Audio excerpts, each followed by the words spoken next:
Which society gives you more freedom? One where the government remains neutral on religion, or one where religious authority helps determine the law? That is the basic difference between secularism and theocracy. Secularism does not mean banning religion, attacking religion, or forcing people to become atheists. It simply means the government does not officially belong to any religion. In a secular society, you can be Christian, Muslim, Jewish, Hindu, Buddhist, atheist, spiritual, or none of the above. You are free to practice your beliefs, organize your community, attend worship services, and live according to your conscience. But you cannot use the power of the government to force your religion onto everyone else.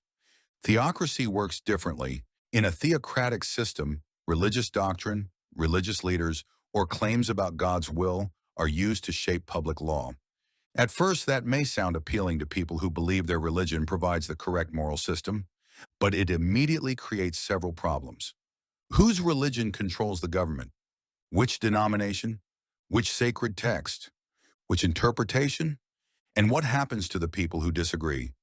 Even members of the same religion often disagree about scripture, marriage, gender roles, education, sexuality, punishment, and political authority.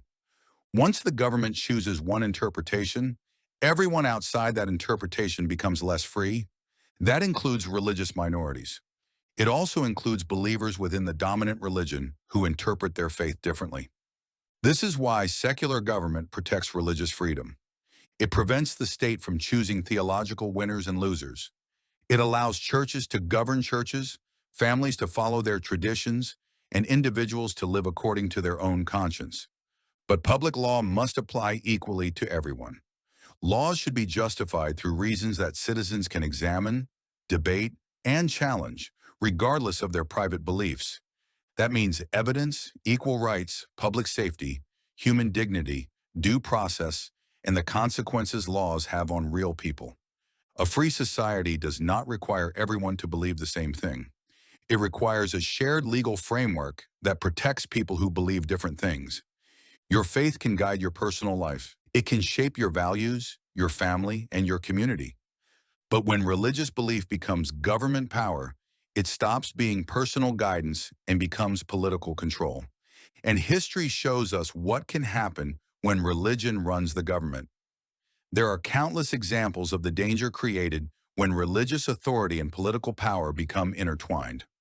Once leaders claim divine authority, laws become harder to question.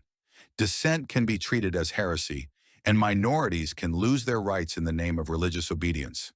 Secularism protects everyone by refusing to give any religious faction permanent ownership of the government. That is the real difference.